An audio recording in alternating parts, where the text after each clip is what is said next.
Қазақстандық жартылай жеңіл салмақтағы профи боксшы Сұлтан Заурбектің келесі кездесуі туралы ақпарат шықты.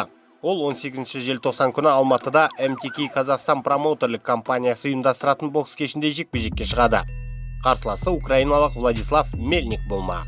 WBC-дің жастар чемпионы деген дәрежесі бар 24 жасар Сұлтан үшін бұл 4-ші 8 раундтық жекпе-жек болады. Ал оның қарсыласы 22 жасар Мельникте 10 раундтық кездесулер өткізу тәжірибесі бар. Жалпы ол 14 кездесу өткізген. 12-сінде жеңіске жетіп, екеуінде ғана ұтылған. 7 жекпе-жегін мезгілінен бұрын аяқтап отырған. Мельник Сұлтан Заурбек үшін кәдімгідей кедергі болайын деп тұр. Бұл кездесу осы кештің басты жекпе-жегі болмақ. Сұлтан Заурбек осымен 10-ші рет рингке шығады. Ол бұған дейін 9 бәсекесін ұтып, 7-еуінде нокаутқа қол жеткізді. Ол осыдан 2 жыл бұрын Ұлыбританияда мансабын бастаған болатын. Ол жерде Энтони Джошуасында ауыр салмақтың боксшыларымен бір залда жаттығады. Сол залдағы жігіттер қазақ әндеріне билетіп қоятын кездерде болып тұрады. Жалпы Сұлтан көңілді әрі қалжыңды жақсы көретін боксшыларымыздың бірі. Let's go.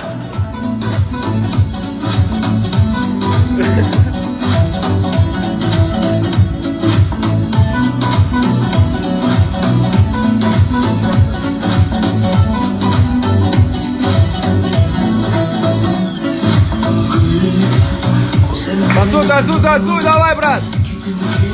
Оп! Давай! Оп!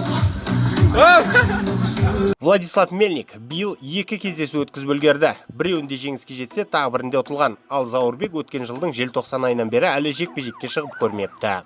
Біз үміт артқан Сұлтан бұл жолда жанкүйерлерін жерге қаратпайды деп сенеміз. Сонымен қатар Геннадий Головкиннің андеркартында жұдырықтасатын Али Ахмедовтың де қарсыласы анықталды.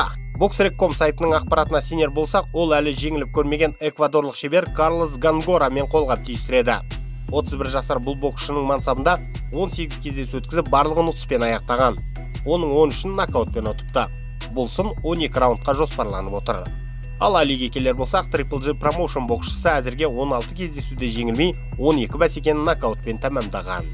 Оның еншісінде екінші орта салмақтың WBC International Silver белбеуі бар.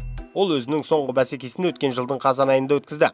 Ол кезде американдық Эндрю Эрнандесті нокаутқа жіберді. Бұл кездесу ақштың Флорида штатының Холливуд қаласында 18 желтоқсан күні өтеді. Кештің басты кездесуінде Геннадий Головкин жеңіліс көрмеген поляк профи Камил Шереметамен кездесіп, белбеулерін қорғайды.